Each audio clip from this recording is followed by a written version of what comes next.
Welcome to the Suitcase Entrepreneur Podcast. I'm your host, Natalie Sisson, and I'm here to show you how to create freedom in business and adventure in life. So if you have experience and knowledge, I'm going to show you how to monetize yourself so that you can build an online business you love and can run from anywhere in the world. You'll learn from the best of the best and inspiring interviews every single week, as well as behind the scenes from my travels on the road. So let's do this. In this episode, Nisha, a fellow traveler, shares her secrets on how she manages her business on the go, how she balances work and adventure to get the most out of life, and she also shares some incredibly amazing philosophies on what she refers to as focused hustle and the importance of figuring out the why of your business. You're going to learn all about how to help you break your unproductive routine, her thoughts on outsourcing and what she really thinks on micromanagement, and how to live the freedom goal. So let's get into it. But before we do, I'd like you to go and check out Regis at suitcaseentrepreneur.com/Regis. They're an awesome sponsor of my podcast for a very good reason.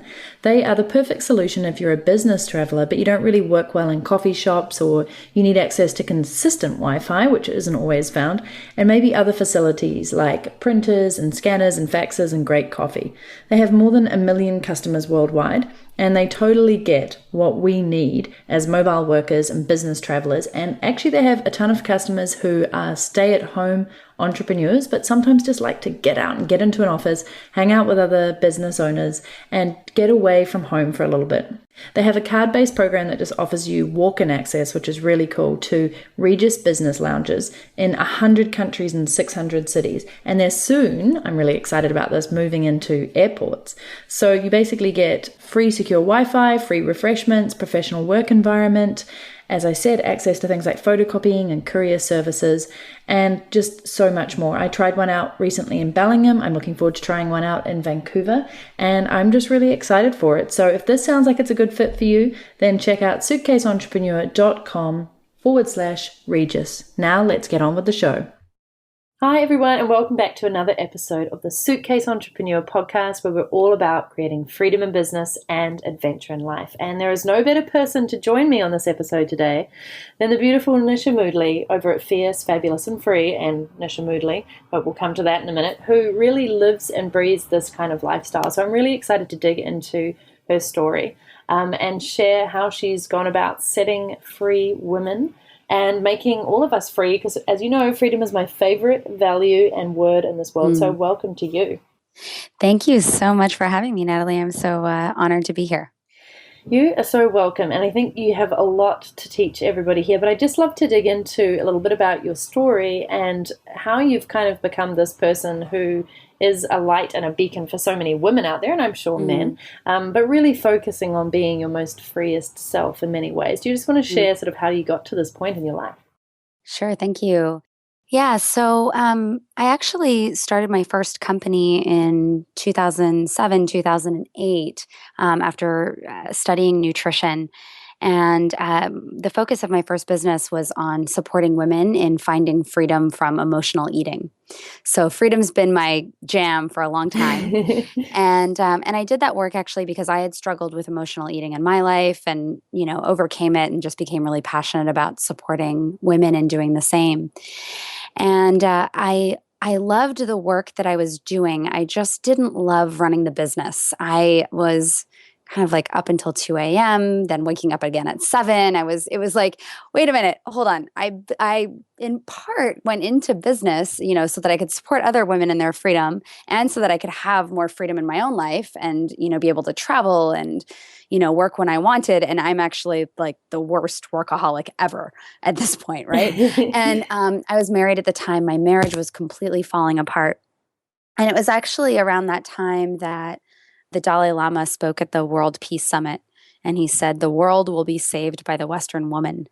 I remember hearing that and being like, that's awesome. We've got like the Dalai Lama is rooting for us. And I got that inherently, right? Part of that is that as Western women, we have lots of, inherent freedoms that many women in other parts of the world don't have.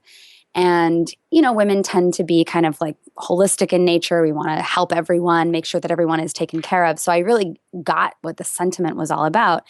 And yet I was really struggling to understand, fine, but I'm a Western woman trying to quote unquote save the world, and I'm just burnt out and exhausted and on the verge of quitting.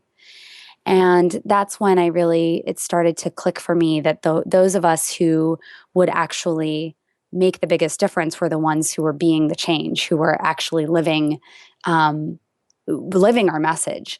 And so that's when I started to look around and see so many other entrepreneurs just doing the same burnout game and working 24/7 and actually not living the life that we Totally had right. kind of gotten into it for. Mm-hmm. And just took this passion for freedom that I had and handed it over to myself as well, and started to really look at making sure that I was walking my talk, not just with food, but if my message was about freedom, then it had to be freedom as a whole. And being a workaholic wasn't part of that. At the same time, I was, was working on scaling my business. And so had gone from having this really full one-on-one client roster to doing group programs, and then eventually into doing retreats. And what I noticed is that every time I would bring women together, either in group programs and then in retreats, even, they would actually experience like more massive change, more massive transformation faster, and it would be stickier.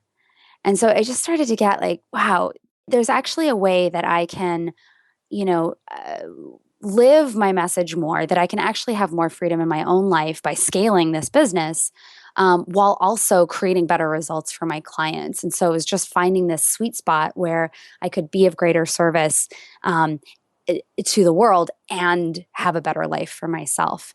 So that sort of led into the work that I do now, which is working with influencers, change making women, mostly entrepreneurs, and focusing on the woman behind the business, helping them create more freedom in their lives, both in the circumstances of their lives and then sort of an intrinsic inner freedom so that they can get out in the world and make a bigger difference. And I do that in the space of really wonderful, supportive sisterhood, the communities that we create for them. So Ooh, I love that. So, for those people who haven't been introduced to your work, are you able to share just a couple of those things that you talk about on how you can create this true freedom?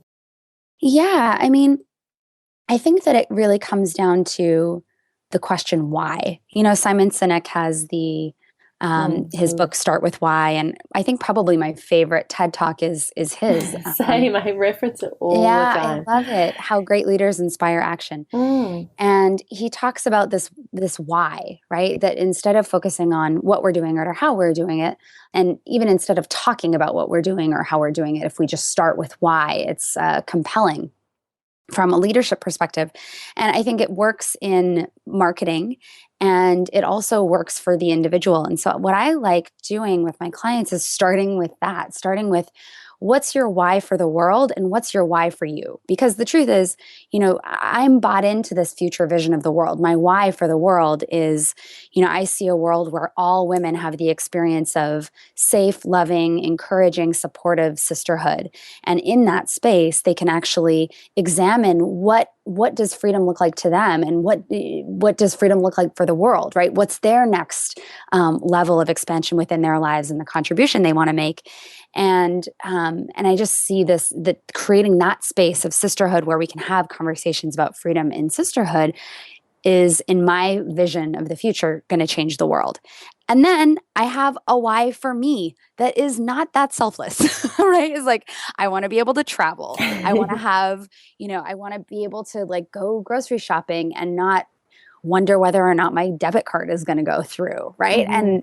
And more than that, of course, it's not just about the basics, but I want to have a really great lifestyle. And I love having fresh flowers in my house every week and not having to worry about whether or not I can. I like going out for dinner with my friends and, sneaking the credit card to the server. So there's a why for the world and there's a why for me. And Mm. so for me, it really comes down to in the beginning, starting with that and getting clear about what's the future vision for the world that you hold so dear that you are willing to get up and wipe the crust out of your eyes every morning and get to work.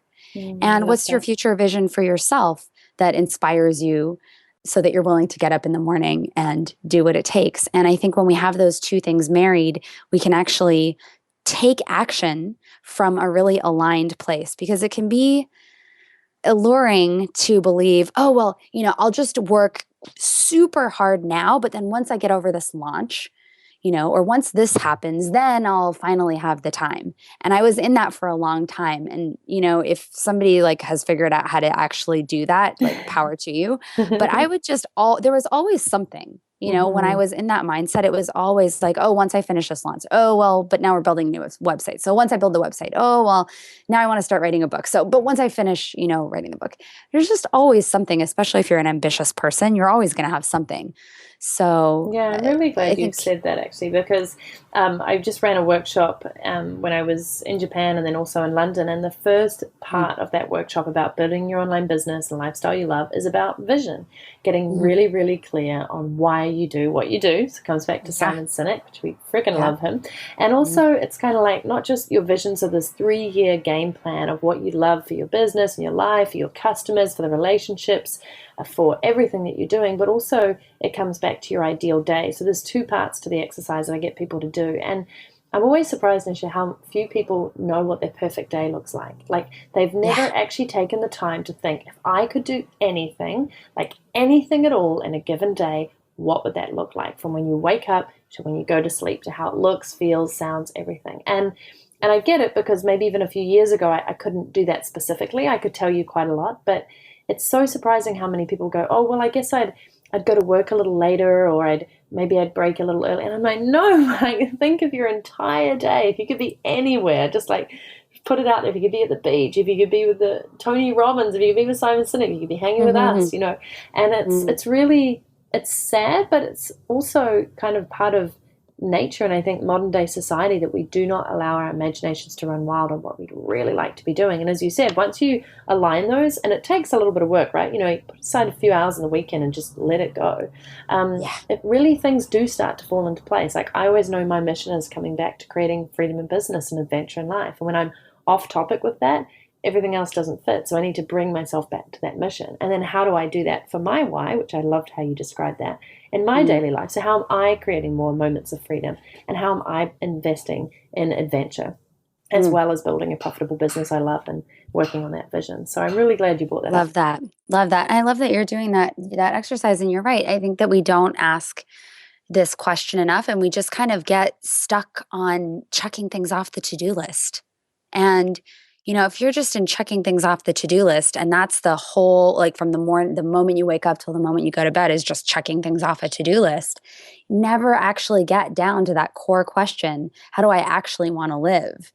I actually have found, I'm sure you've had this experience because you and I both just keep traveling, that, travel has been so helpful with that, because, I don't want to be in Japan or in Peru working around the clock, from a hotel room. I actually want to be out experiencing things. So travel has just been such a helpful tool, actually, for helping me re-examine how I really want to live day to day, whether I'm, out on the road or at home.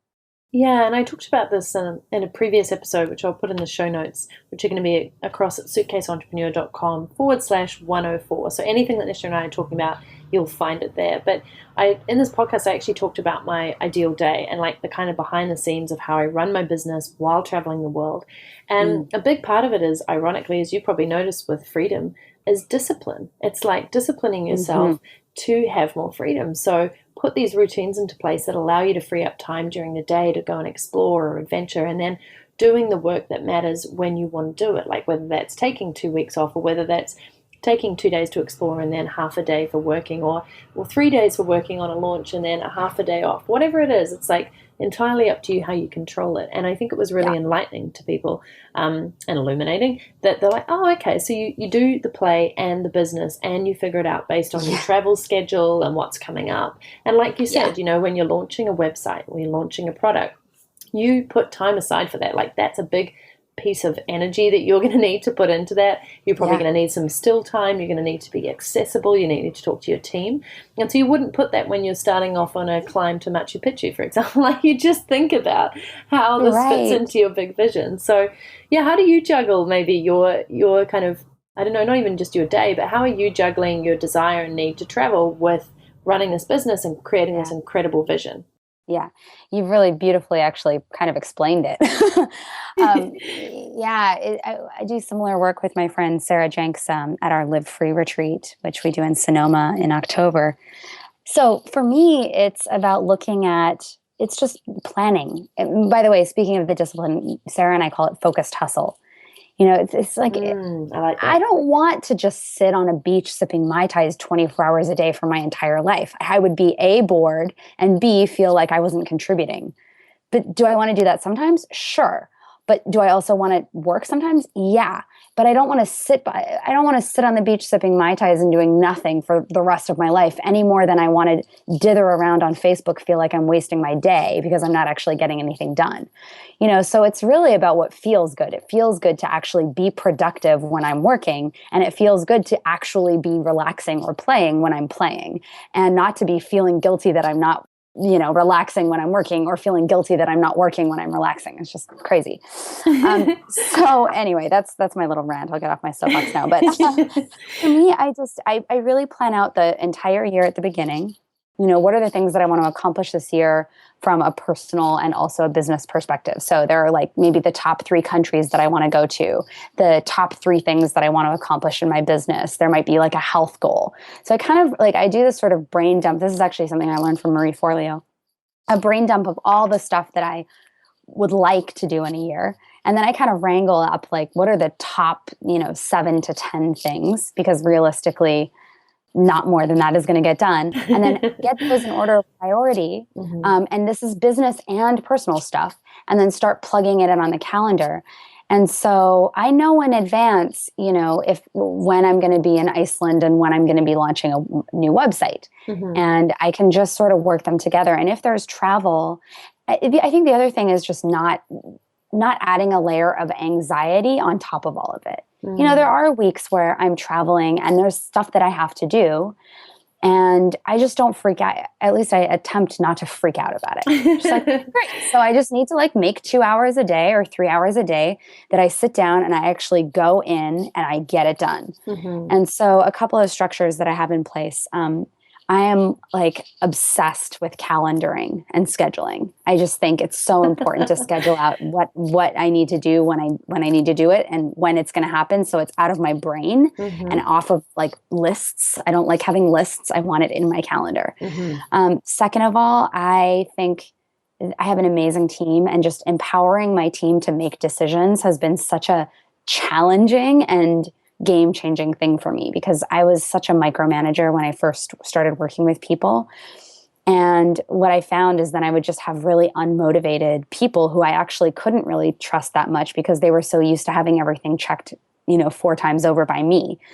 And so just empowering my team to make decisions has been super game-changing. And one of the pieces of that... Oh, sorry, I was going to say, yeah, can you talk me through how you started letting that go? Because I'm for sure there are freedom fighters listening going, oh, yeah, that sounds like me. And I will even put my hand up to that as I bring on new team members, is that initial handover time and just making sure they're doing everything as well as you want. But there's got to be that point where you're just like, you have the power, you do it, you're going to make it more awesome than I could possibly think. So how did you get to that point?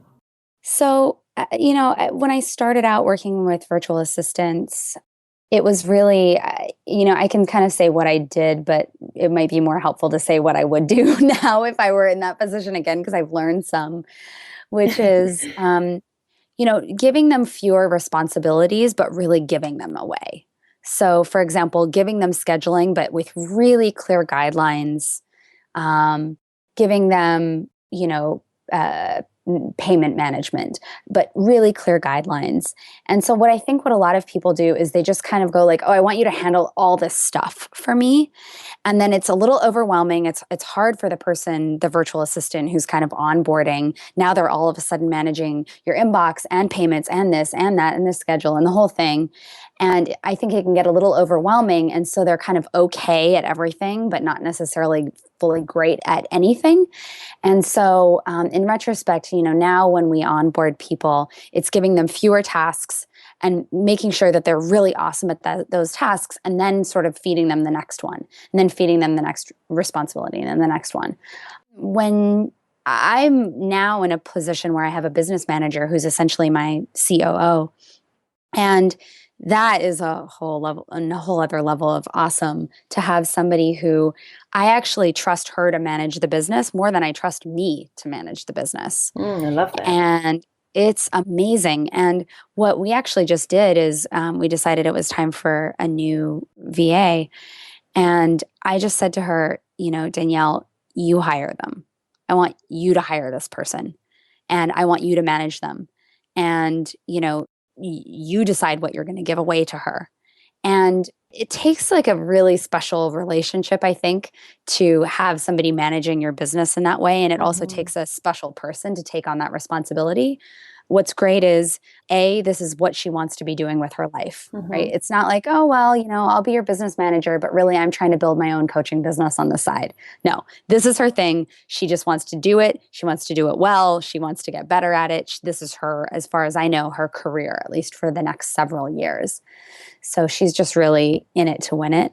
And she came with the experience, and she's really, really, really curious to learn and go get the information she needs to get. And so I think that having people, one of my requirements is that everyone in my company, even though I have like 3 people, right, that work for me. So it's not like I have this giant company. We're a lean team, but everybody has to be completely on board with the mission.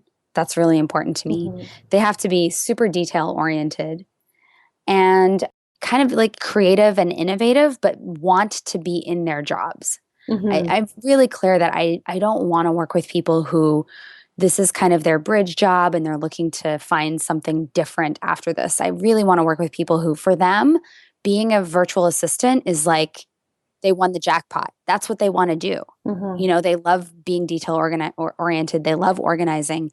And it just feels good to have people in the organization who I wouldn't be surprised if they were still here 5 years from now and they'd be happy. Yeah. I love that. And that's really, really great that you've found that out and pointed that out. I've often worked with team members in the past who have their own business. And so it's been, they've been on my team and I've been investing in them, but I've also been mentoring them. And then what's happened is they've left to start their own business, which I'm totally excited about, right? But I'm always like, So I like that you've come to that appreciation that no, you actually want somebody who's in it for the long haul, who wants to help you with your mission and grow your vision, but be in that role and really own it. So I love that differentiation. Yeah. Yeah. And then so key, I think at this point that I am now, which I would encourage anybody like, great, grow your business to this place because it's awesome in my experience, which is having that one person who's managing the team so that I'm not managing all those people.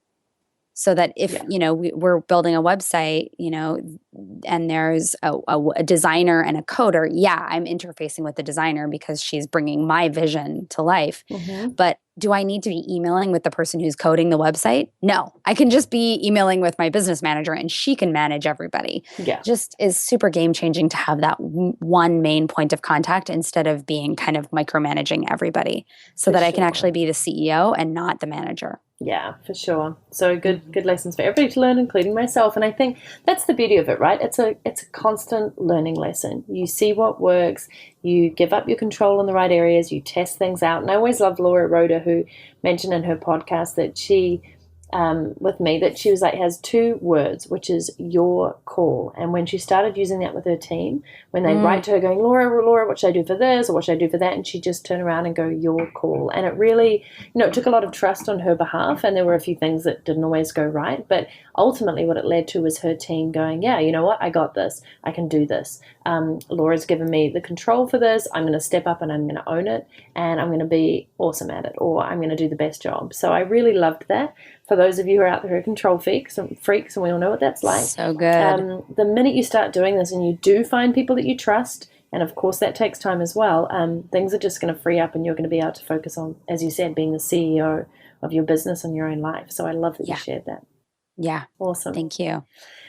So how, like, just from your business point of view here, and obviously you've talked about how you build that in with travel, but How has it been for you to step up and morph and change this? Because ultimately you're selling freedom. And when I meet people, I kind of say the same thing just to spark their interest. Sometimes I'll say, I'm a suitcase entrepreneur. Sometimes I say I'm on a mission to do this. And sometimes I'll just say, I sell freedom.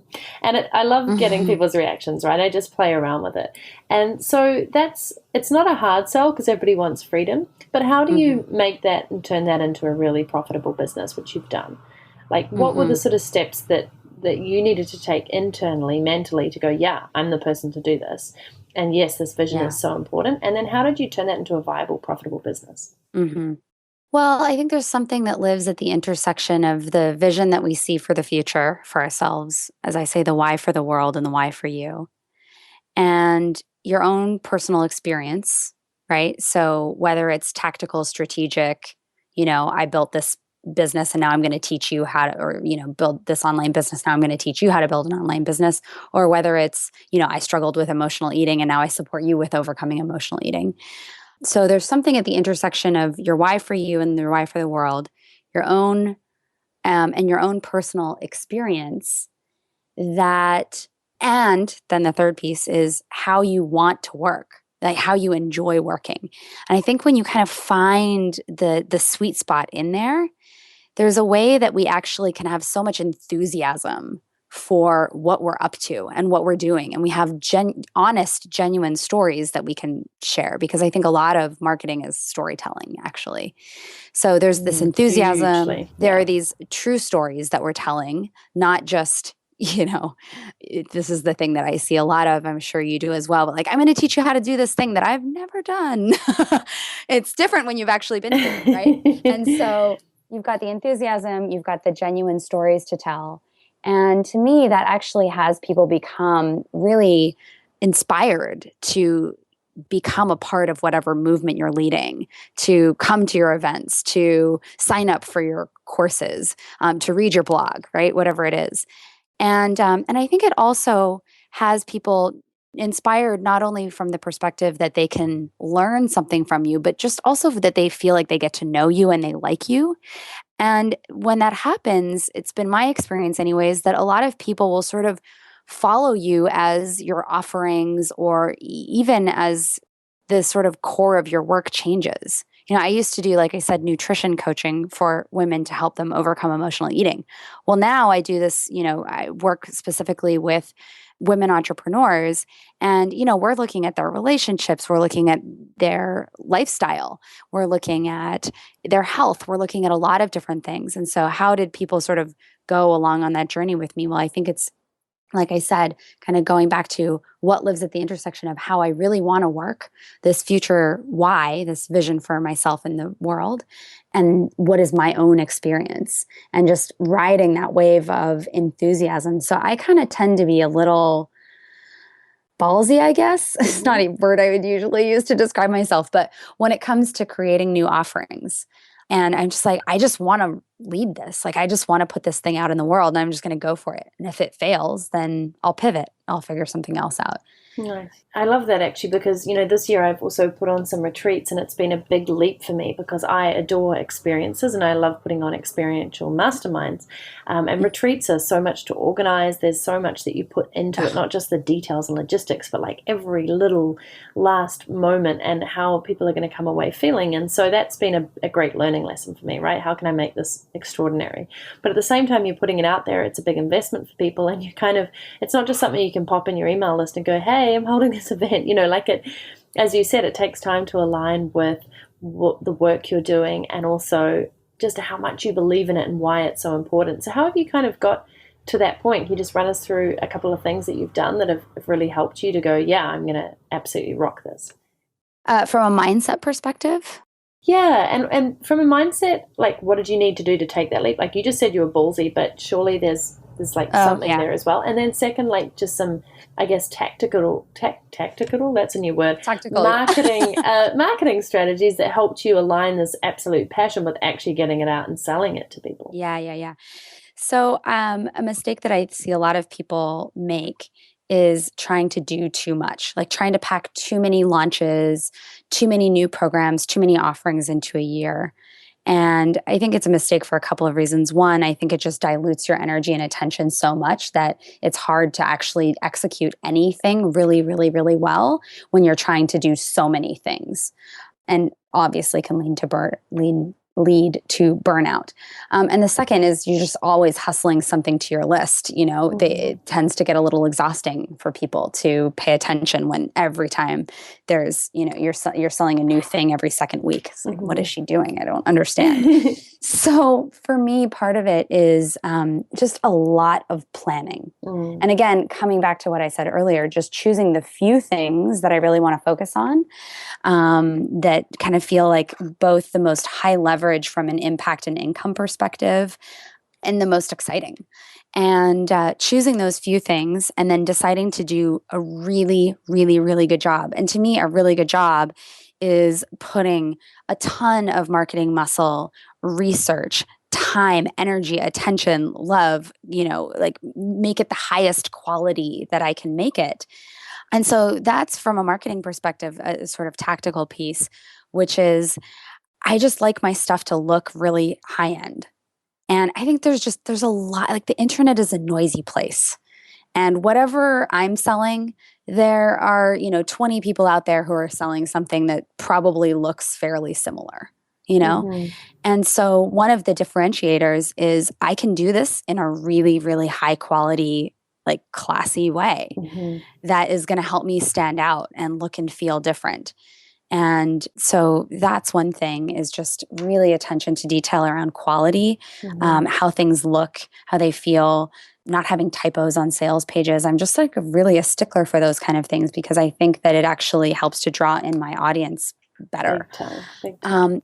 And from a planning perspective, I cannot tell you how many people have come to me and they're like, yeah, I'm going to launch this program. Like how should I price it? I'm like, okay, well, what is it going to cost you to run it? Oh, I haven't run the numbers. Yeah, I know. You got to run the numbers. So really, I mean, any decision that I'm going to make, I'm running the numbers. I might have already committed in my heart, I'm going to do this, but running the numbers is part of figuring out how and when. Exactly. And I think people miss that point a lot. They get caught up in the creative and how great it's going to be, but they don't, as they say, be the CEO of their company and go, right, is this profitable? Is this going to be incredible for other people? But is it also going to be viable? Yeah. Right, exactly. And how many do I need to sell? How many people do I need to sell in? And based on my list, what's that going to look like in terms of marketing effort? Yeah. So, yeah, I think that a few things from the mindset perspective, part of it is just being so psyched and fully committed to doing it. Because as you know, entrepreneurship is not for the faint of heart. And every launch isn't easy and awesome and smooth and perfect and way better than you could have ever expected. It's not necessarily that way. Thank you for sharing that. Yeah, there's actually a great post on Tim Ferriss's blog that Cameron Herold, the author of Double Double, wrote. And it's called Harnessing Entrepreneurial Manic Depression. Oh, wow. And it's basically talking about like there are just these ebbs and flows emotionally that go into running a business. So from a mindset perspective, I think being fully committed, because there will be times for me, even during a launch, or there's this thing that I was psyched to put out in the world, and it starts being harder than I thought, or it starts taking longer or costing more, or, that webinar that I thought was going to sell, 100 people in was kind of a flop, and we had tech issues. And in those moments, if you're wavering and going, oh, maybe I shouldn't do this, maybe I should pull the plug on it, maybe I should quit. It's in those moments where you actually can just lose the traction and never actually fully see anything through. And I've just learned that from every time I've given up on something, then it doesn't happen. And every time I've gone, okay, I'm just going to fully commit in right now, even though it's hard, I'm going to pull up all of that energy and enthusiasm, and I'm just going to do what it takes. And if that's another webinar, or if that's, reopening the cart the day after it closes, or whatever, right? The things that we know to do, then I'm going to do it. So I think it's the full commitment. I think it's doing the planning to actually give yourself the space on your calendar. So you're not launching, maybe doing 8 launches in a year, but you're doing 3 and you're doing them really, really well. So you're doing the planning, like giving yourself the time and the space to do the planning, to, get the affiliates or run the numbers and do all the stuff really, really, really well, so that you've done a thorough job. And then also, I think from my perspective, something that's made a huge difference for me is just, and probably because I'm doing fewer things in a year, I can really give the energy and attention to doing them as high quality as possible. Yeah, and I love that you said that. So hopefully everybody's listening who's like, oh my God, that makes so much sense. Know your boundaries, do your planning, run the numbers, and commit fully. And it's part of a reason why this year, when I launched these 3 incredible retreats around the world, I actually pulled one of them. I pulled the one that was due to be happening this month, because it didn't sit and align as well as the other 2. Like, I saw how much work went into Barcelona, which was unbelievable. And then I knew that I totally wanted to do my New Zealand retreat at the end of this year in December. And I just wanted to make those beautiful, magical, and incredible experiences. But the one in the US, for some reason, just wasn't sitting. Like, I was wondering why I threw 3 retreats into a year. I couldn't give all my energy to them. I had enough else on my plate and I wasn't feeling it. So I was actually, even though I had people sign up to it, I was happy to pull it, because my alignment wasn't there. And I'd already backed out on it before doing it, just because I knew these other 2 would be incredible. And three, like, who the hell goes, yeah, I'm going to run 3 retreats this year? Who? Like, while running workshops and doing other things. So it's a good lesson to learn. And, this is my 4th year of business and I'm still making those wonderful mistakes. So yeah, for sure. But also making the decision to nip things in the bud when you totally aren't feeling it. There's a difference between what you just said. Oh, it's a little bit hard right now. I feel I'm always working, as opposed to, no, this just doesn't cut it. It's not focused. I don't want to go with it. So really glad that you put that out there. Yeah. And thank you for making that distinction. I actually pulled the plug on a retreat this year too. Really? That I had kind of put it out there, and there were like a few bites, but not enough to fill a retreat. And I realized, oh God, this is actually going to take some muscle. It's going to take some energy, some more effort on my part and my team's part. And I just sat back and I was like, okay, this is a reality check. It's going to take more than me sending out an email. And that's fine. Am I up for it? Is my team up for it? Do we have the bandwidth? And I think often, and it sounds like this is how you made your decision too, it's just an intuitive thing. Like, I just knew intuitively, like, this is not going to happen. And I kind of danced around it for a bit before I finally pulled the plug on it. But yeah, you're right. Yeah, there are times where it's not happening. Exactly. And I'm so glad that you said that and so transparent. Makes me feel better. But also there's this thing of, coming back to your vision of what you're trying to create for people. And for me, I'm trying to create this, freedom in business and adventure in life. And holding an event in the US, I suddenly realized people want to go to a retreat somewhere else. And a huge part of my audience is in North America. And there's lots of people from around the world, which I love. But to go to a retreat in your own country versus Barcelona, which is why it's sold out, and, New Zealand, because it's exciting and it's dynamic, and taking yourself right out of your place of work and habit is part of being on a retreat. So it was it was good for me to know I'd put it in there to cater to them, but then realize that they actually wanted to travel the world and spend money to get there and really have an experience. So it's So I love all these lessons. It's just like, entrepreneurship constantly kicks your butt. Totally. In the best way. And it's like, this is the thing, right? We wouldn't have it any other way. Exactly. I love it. So to finish up on this, I just really love to know where people can find you online, learn more about your awesome work, and share in your vision and make it a reality. Yeah, thank you. So my website is Nisha Moodley, Moodley.com.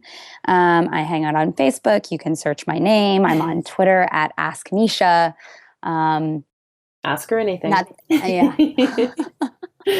Although I suck at Twitter. Maybe I'll be better by the time this podcast airs. I can give you a few pointers. And of course, everything we've talked about, I'll link to Nisha and some of those blog posts will be in the show notes at suitcaseentrepreneur.com/104. So thank you so much for sharing so freely your generous knowledge today, your insights, your learning lessons, and how we can all gain more freedom in life, because obviously it's my favorite topic. So it was so cool to have a whole podcast episode devoted to it. Thank you so much for the invitation to be here. It's been great chatting with you as always, and look forward to the next time we can hang out, hopefully somewhere fun in the world. I agree. super exotic. Thank you. Thank you. So if you've been enjoying these weekly podcasts and also the Fresh in 15, which comes out every Thursday, but you're not getting my High Flyer newsletter a couple of times a week with juicy goodness, awesome Instagram photos, my latest Periscope videos, updates on these podcasts exactly when they go out with even more information, any launches that I'm doing, cool events that are coming up, basically lots of value bombs, lots of great stories from the road on how you can create freedom in business and adventure in life, then you're frankly missing out. I'm just saying. So go to suitcaseentrepreneur.com/freedom. Get yourself my Freedom Business Lifestyle Kit, which is epic and valued at $77 for free when you go there. And more importantly, you'll be in my community, which is really where I love you, because then I get to talk to you more and you get to respond and hit reply and we can have a conversation and meet up somewhere cool around the world and drink sangria. That's it from me. Have an incredible, freeing week.